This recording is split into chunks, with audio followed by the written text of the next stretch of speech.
TV streaming now. Download our app on your smart TV, Roku, Apple TV, and more. All right, Clint, how'd you first learn about Wings of Freedom?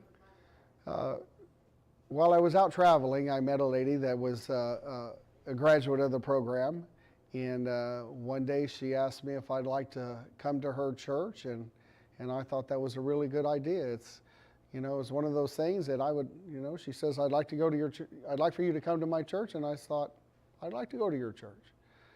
And whatever it was meant to be, because once I came here, all the anxieties that I had about other churches and why I wasn't going to church just melted away with the love and the kindness and the compassion that everybody showed everybody.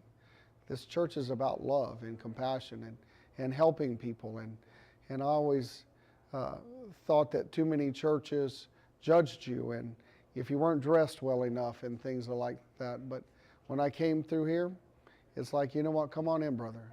You're welcome, we love you and we want to help you. And I thought, this is a church, this is a God-ordained place to be. And I loved it so much I didn't want to leave. Amen. That's awesome. Talk about your role, your involvement with the ministry as a general contractor. It's funny, while I was out, I knew Pastor Dixie socially. I would see him at church, but a little bit socially, and he would help me do some things.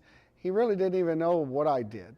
He just knew that, when we were together and we were on vacation together, and he gets the call that they've got the loan approved and everything, and he hangs up the phone, and he's got this sad look on his face. I go, what's up, brother? What's up with that? You just got your loan approved. He goes, well, yeah, but they're making me get a general contractor.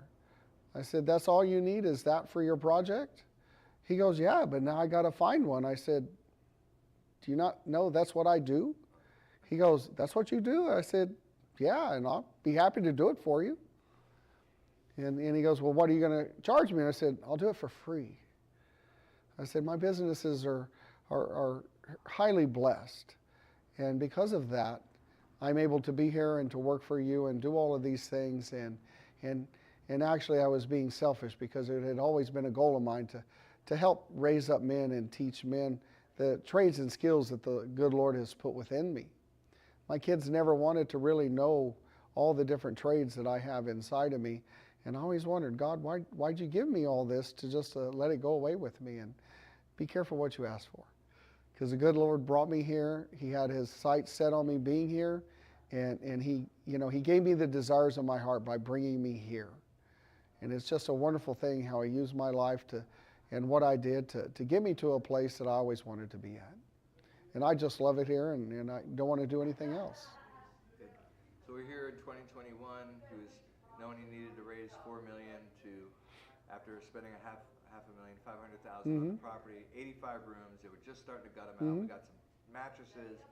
Talk about phase one, what it took to get it where it's at, and then we'll talk a little bit more about phase two. Well, it's kind of funny, because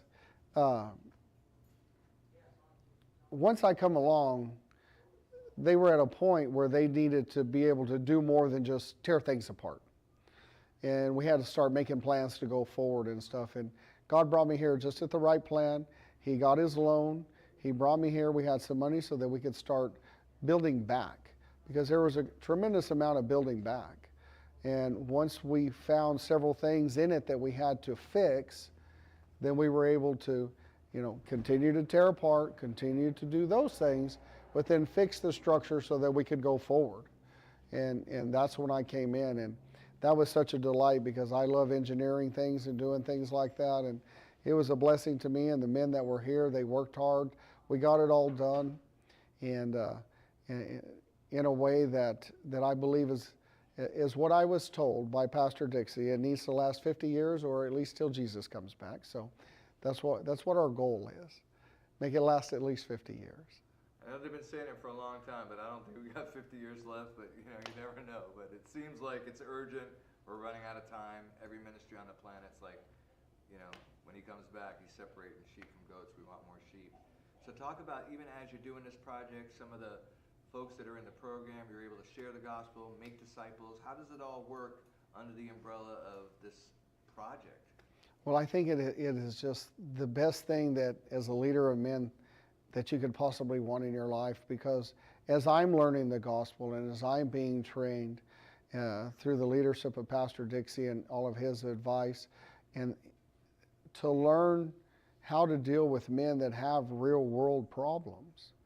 You know, sometimes we as business owners, we gloss over the individual, and we just want them to work and to perform and to do their job, and what they do when they go home really doesn't matter as long as they're doing their job when they're at work. But here we get to be personally involved in their lives. We see how far they're coming. We understand.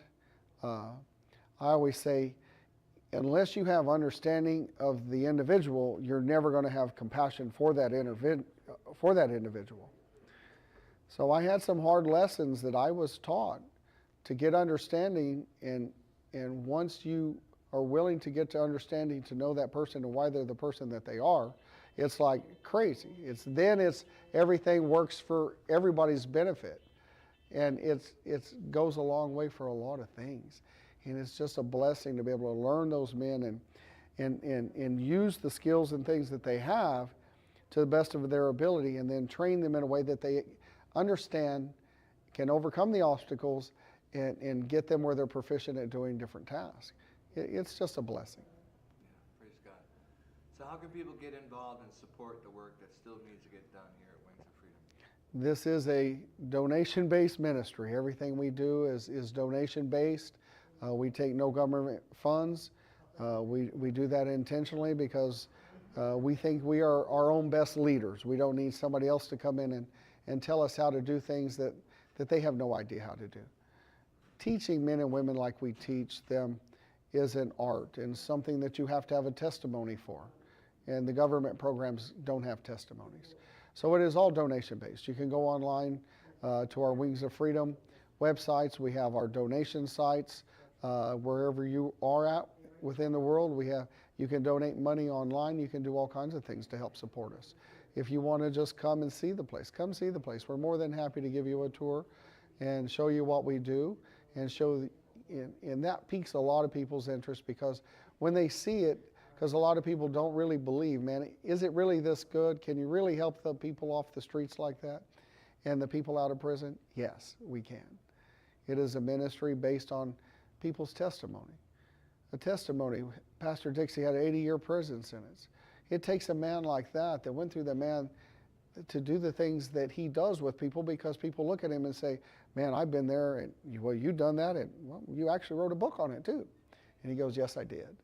And we have the other people that have been through drug addictions and prison sentences and all these things, and they're here to help the people overcome their past and guide them indirectly in a way forward through the Lord. And it's just a great place to be. Good. Can you use work teams to come and volunteers like that?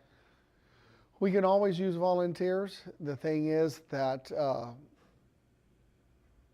there's always work to be done, as you know. We have so many different properties holding so many different people. We're always working on different things. If there was a work team that wanted to come and say remodel an apartment, we always have apartments that need remodeled, because we have several different properties. Things of that can always be done. Yes, if somebody wants to volunteer and do some work, I promise you I can find you some work to do. Amen. That's your job. Skill set to the project, yeah. Yes. Yeah, we all have gifts, plural, and talents. That's good. Prayer support. It's a spiritual battle. How important is it to be praying for this ministry? Oh, please, every day. We're under such attack. As Pastor relates, we have some of the evil one's best soldiers, and we've taken them away from him. He wants them back. So we get attacked constantly by the evil one. He beats on us constantly because we are taking some of his best people away from him, and we're taking more and more and more away from him, and he doesn't like it. We're bringing them into the kingdom of the Lord, taking them out of the kingdom of darkness. He doesn't like it. So we need all the prayers we can to support us, letting the evil one know, you cannot have them back. They're not going to come back to you. They're going to stay with us in the kingdom of light. That's good. So why do you do what you do? What gets you up in the morning? The desire of my heart was always to lead and guide and direct men and teach them the things that I know. I was an instructor in the military. I've always been in charge of things, and I enjoy it quite a bit. And being able to get up in the morning and come here and see these men and ladies that their lives were in such turmoil, such discord, such stress.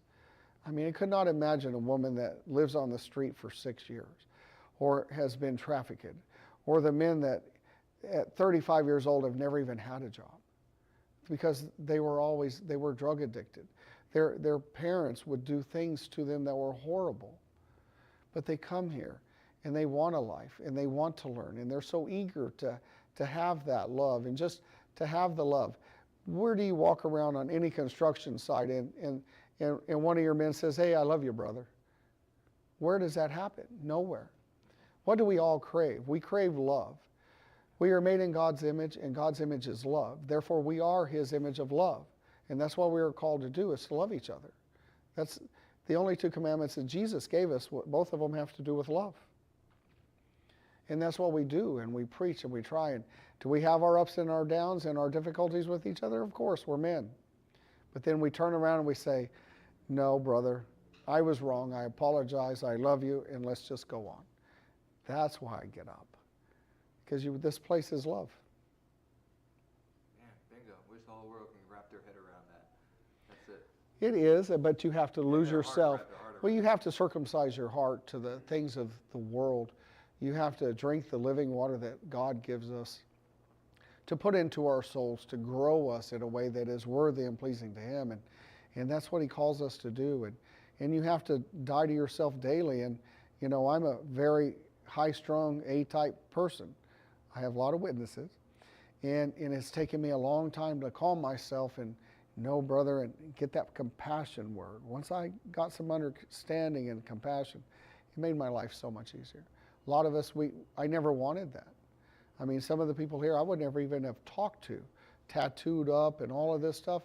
In my world, would never even conversate with them. And now, you know, my granddaughters come here and we're like, "Here, he's in the ministry. Go. He runs your department. You know, he's in charge of the kids. Go." And I'm like, a few years ago, you better get away from her. Right. But now I know their hearts, and their hearts are so full of love and for the Lord and wanting to do His will. It is a blessing to be here. That's what gets me up. Final question, is there anything else the Lord put on your heart to share with us since I had to talk you into doing this interview? Oh, you're fine, my brother. No, just we need all the support that we can get. Financially, we're always doing things. We have so many things going on. The pastor has dreams and visions that I want to see to fruition. We want to build a sanctuary. We want to finish our restaurant so that we can give the people in the program more and more work. You know, there's several things, business opportunities that we want to start up so that we can give our clients business opportunities themselves, or just being able to work and have good income. It is all about do better in life. The Lord has blessed me exceedingly and abundantly.